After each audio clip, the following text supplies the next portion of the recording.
Hello guys, welcome to my YouTube channel art of Vaish. ഈ channel തുടങ്ങിയതിന് ശേഷം 5-6 മാസമായിട്ട് കൺസിസ്റ്റൻ്റ് ആയിട്ട് ഞാൻ ഷോർട്ട് വീഡിയോസ് മാത്രമാണ് ഇടാറുള്ളത്.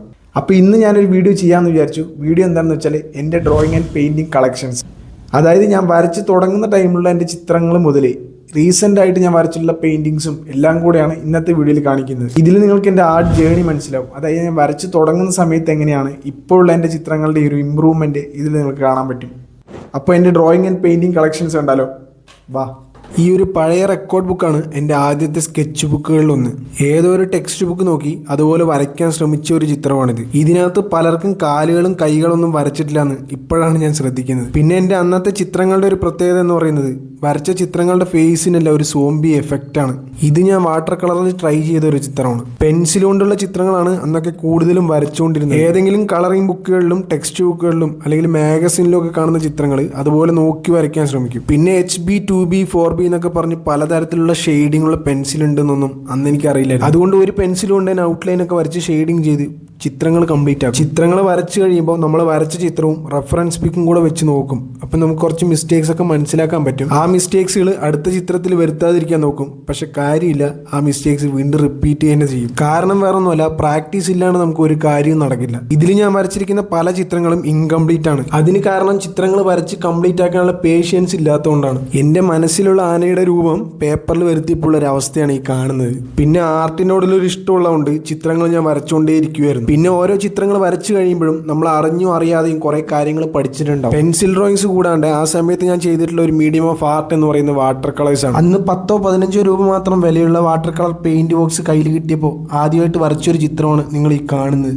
അത് കഴിഞ്ഞ് ഞാൻ ചാർക്കോൾ പെൻസിൽ വെച്ച് ചിത്രങ്ങൾ വരച്ച് പ്രാക്ടീസ് ചെയ്യാൻ തുടങ്ങി. ചാർക്കോൾ പെൻസിൽ വെച്ച് വരയ്ക്കുന്നതിന് കുറച്ച് ടെക്നിക്കുകളൊക്കെ ഉണ്ട്. പക്ഷെ അതൊന്നും എനിക്ക് അറിയില്ലെങ്കിലും ഞാൻ വരച്ചു നോക്കുമായിരുന്നു. ഈ ഒരു ടൈമിൽ കൂടുതലും പോർട്രേറ്റ് ആണ് വരയ്ക്കാറുണ്ടായിരുന്നത്. ചിലതൊക്കെ ഗ്രിഡ് മെത്തേഡിൽ വരയ്ക്കും, അല്ലാണ്ട് ഫ്രീ ഹാൻഡ് ആയിട്ടും വരച്ച് നോക്കാറുണ്ട്. വരച്ച് പ്രാക്ടീസ് ആയതുകൊണ്ട് മുമ്പത്തേക്കാളും വരച്ച ചിത്രങ്ങളൊക്കെ ബെറ്റർ ആയിട്ട് വരുന്നുണ്ടായിരുന്നു. ഇനി അങ്ങോട്ട് നിങ്ങൾ കാണുന്ന ചിത്രങ്ങൾ മുഴുവനും വർക്കിനിടയ്ക്ക് കിട്ടുന്ന ടൈമിലൊക്കെ ഞാൻ വരച്ച ചിത്രങ്ങളാണ്. ഗ്രാഫിക് ഡിസൈനിങ് ആണ് എൻ്റെ പ്രൊഫഷൻ. വീക്കെൻഡിലും ഹോളിഡേയ്സിലും കിട്ടുന്ന ഫ്രീ ടൈമിലൊക്കെയാണ് ഞാൻ വരയ്ക്കാറുണ്ടായിരുന്നത്. സോഷ്യൽ മീഡിയയിലൊക്കെ പോസ്റ്റ് ചെയ്യാനായിട്ട് സെലിബ്രിറ്റീസിന്റെ ഫോട്ടോസാണ് അന്ന് കൂടുതലും വരച്ചുകൊണ്ടിരുന്നത്. പെൻസിൽ ഡ്രോയിങ് അല്ലാണ്ട് അക്രിലിക് പെയിന്റ് കൂടെ ഞാൻ ട്രൈ ചെയ്ത് നോക്കിയിട്ടുണ്ടായിരുന്നു. ഇവിടെ മുതലാണ് അക്രിലിക് പെയിന്റ് ഞാൻ ചെയ്തു തുടങ്ങുന്നത്. ആദ്യം ഞാൻ ചുമരിലൊരു ബുദ്ധന്റെ പെയിന്റിംഗ് ആണ് ചെയ്തിട്ടുണ്ടായിരുന്നത്. പെൻസിൽ ഡ്രോയിങ്സ് ഒക്കെ അത്യാവശ്യം ശരിയായി വരുന്നുണ്ടായിരുന്നെങ്കിലും അക്രിലിക് പെയിന്റിന്റെ കാര്യത്തിൽ ആദ്യമൊക്കെ വൻ ഫ്ലോപ്പ് ആയിരുന്നു. എന്നാലും നിർത്താതെ ഇടയ്ക്കൊക്കെ പെയിന്റിങ്ങും കൂടെ ചെയ്ത് നോക്കുമായിരുന്നു. പിന്നെ പെൻസിൽ ഡ്രോയിങ് ആകുമ്പോൾ ഒറ്റയിരിപ്പിൽ വരയ്ക്കാണ്ട് കിട്ടുന്ന ടൈമിലൊക്കെ വരച്ച് കംപ്ലീറ്റ് ആക്കാൻ പറ്റുമായിരുന്നു. പെയിന്റിങ്ങും അങ്ങനെയൊക്കെ ചെയ്യാം, പക്ഷെ ഇടയ്ക്കൊക്കെ പെയിന്റ് എടുത്ത് മിക്സ് ചെയ്യണം.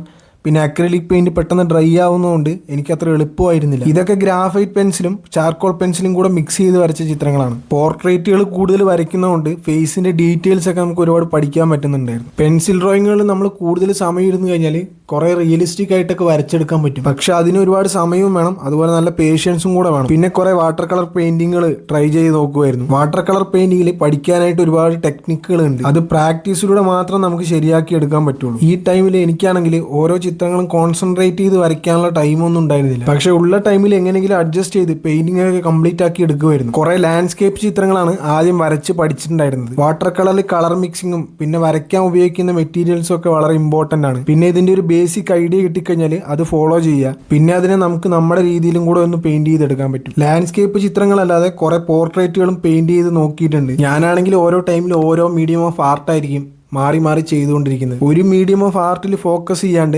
പല ടൈപ്പ് ഓഫ് ആർട്ടുകൾ ഞാൻ എക്സ്പ്ലോർ ചെയ്ത് നോക്കുമായിരുന്നു. പിന്നെ ഓരോ ചിത്രങ്ങൾ വരച്ചു കഴിയുമ്പോഴും നമ്മുടെ പ്രാക്ടീസ് കൊണ്ട് ഉണ്ടായിട്ടുള്ള മാറ്റങ്ങൾ നമുക്ക് നമ്മുടെ ചിത്രങ്ങളിൽ നിന്ന് കാണാൻ പറ്റും. പോർട്രേറ്റ് ആയിട്ടും ലാൻഡ്സ്കേപ്പ് ആയിട്ടും കുറെ വാട്ടർ കളർ പെയിന്റിങ്ങുകൾ ഈ ഒരു ടൈമിൽ ഞാൻ ചെയ്തിട്ടുണ്ടായിരുന്നു. ഇത് ബ്രഹ്മയുഗം മൂവിയിലെ ക്യാരക്ടറിനെ ക്രിയേറ്റീവ് ആയിട്ടൊന്ന് പെയിന്റ് ചെയ്തെടുത്താണ്. ഇത് ഭഗവതി തെയ്യത്തിന്റെ ഒരു പെയിന്റിംഗ് ആണ്. വാഴ 1 മൂവി ഇറങ്ങിയ ടൈമിൽ വരച്ച ഒരു വാട്ടർ കളർ പെയിന്റിംഗ് ആണ് ഇത്. അങ്ങനെ ഈ ഒരു സമയത്തൊക്കെ വാട്ടർ കളർ പെയിന്റിംഗ് മാത്രമാണ് ഞാൻ കൂടുതലും വരച്ചുകൊണ്ടിരുന്നത്. ഇതിൽ കൂടുതലും ഞാൻ ഇൻസ്റ്റാഗ്രാം റീൽസ് ആയിട്ടാണ് പോസ്റ്റ് ചെയ്തിട്ടുള്ളത്. പിന്നെ ഞാൻ വാട്ടർ കളേഴ്സും പെൻസിൽ ഡ്രോയിങ്ങും അല്ലാണ്ട് oil paint, acrylic paint, crayons, oil pastels അങ്ങനെ പല ആർട്ട് മെറ്റീരിയൽസ് വെച്ചിട്ടുള്ള ചിത്രങ്ങളും വരച്ചു തുടങ്ങി. അങ്ങനെ വരച്ചിട്ടുള്ള കുറച്ച് ചിത്രങ്ങളാണ് ഈ കാണുന്നതൊക്കെ. ഇതിൽ പലതും ഇൻസ്റ്റാഗ്രാം റീൽസ് ആയിട്ടും കൂടുതലും ഷോർട്ട് വീഡിയോസ് ആയിട്ട് ഞാൻ യൂട്യൂബിലും കൂടെ പോസ്റ്റ് ചെയ്തിട്ടുണ്ട്. ഈ കാണുന്നതൊക്കെയാണ് റീസെൻ്റ് ആയിട്ട് ഞാൻ വരച്ചിട്ടുള്ള ആർട്ട് വർക്കുകൾ. ഈ വീഡിയോ എടുക്കാനായിട്ട് എല്ലാ ചിത്രങ്ങളും എടുത്തു നോക്കിയപ്പോഴാണ് ഇത്രയും ആർട്ട് വർക്ക് ഞാൻ ചെയ്തിട്ടുണ്ടെന്ന് എനിക്ക് തന്നെ മനസ്സിലായത്. ഏതായാലും ഒരുപാട് ചിത്രങ്ങൾ വരച്ചത് കൊണ്ട് ഇപ്പോൾ അത്യാവശ്യം നല്ലതുപോലെ പെയിൻറ്റിങ്ങുകളും ചിത്രങ്ങളൊക്കെ വരയ്ക്കാൻ പറ്റുന്നുണ്ട്. അപ്പോൾ പ്രാക്ടീസ് ഉണ്ടെങ്കിലേ നമുക്ക് നമ്മുടെ സ്കില്ല് ബെറ്റർ ആക്കി എടുക്കാൻ പറ്റുള്ളൂ. ചിത്രങ്ങൾ വരയ്ക്കാനും പെയിൻറ്റിങ് ചെയ്യാനൊക്കെ താല്പര്യമുള്ളവർ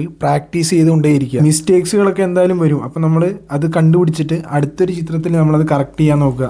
ഇത് A3 സൈസ് പേപ്പറിൽ വരച്ചിട്ടുള്ള വാട്ടർ കളർ പെയിന്റിങ്ങുകളാണ്. കോഫി പൗഡർ വെച്ച് പെയിന്റ് ചെയ്തിട്ടുള്ള ഒരു ചിത്രമാണിത്. ഇതുപോലത്തെ കുറച്ച് ക്രിയേറ്റീവ് ആയിട്ടുള്ളതും ഡിഫറെന്റ് ആയിട്ടുള്ള ആർട്ട് വർക്കുകൾ നമ്മുടെ ചാനലിൽ ഷോർട്ട് വീഡിയോസ് ആയിട്ട് ഞാൻ പോസ്റ്റ് ചെയ്തിട്ടുണ്ട്. ഈ കാണുന്നതൊക്കെ അക്രിലിക് ഗ്ലാസ് ഷീറ്റുകളിൽ വരച്ചിട്ടുള്ള പെയിന്റിംഗ് ആണ്. അപ്പോൾ ഗൈസ്, ഇതൊക്കെയാണ് ഞാൻ വരച്ചിട്ടുള്ള കുറച്ച് ചിത്രങ്ങളും പെയിന്റിങ്ങുകളൊക്കെ. ഇത് എൻ്റെ പഴയ 1-2 സ്കെച്ച് ബുക്കുകൾ മിസ്സിംഗ് ആണ്. പിന്നെ കുറച്ച് ഓയിൽ പെയിന്റിങ്ങുകളൊക്കെ ചെയ്തിട്ടുണ്ട്. പിന്നെ കൂടുതലും ഡിജിറ്റൽ ഇല്ലുസ്ട്രേഷൻസ് ആണ് ചെയ്തിട്ടുള്ളത്. അപ്പോൾ അതൊന്നും ഞാൻ ഈ വീഡിയോയിൽ കാണിച്ചിട്ടില്ല. പിന്നെ നമ്മുടെ ഷോർട്ട് വീഡിയോസിന് ഒരുപാട് പേര് സപ്പോർട്ട് ചെയ്യുന്നുണ്ടെന്നറിയാം. അപ്പോൾ ഇതെൻ്റെ ഫസ്റ്റ് ലോങ് വീഡിയോ ആണ്. ഇതിപ്പോൾ എത്ര പേര് കാണുമെന്ന് എനിക്കറിയില്ല. അപ്പോൾ എന്തായാലും വീഡിയോ ഇഷ്ടപ്പെട്ടിട്ടുണ്ടെങ്കിൽ ലൈക്ക് ചെയ്യുക, ഷെയർ ചെയ്യുക, സബ്സ്ക്രൈബ് ചെയ്യുക. അപ്പോൾ താങ്ക്സ് ഫോർ വാച്ചിങ്.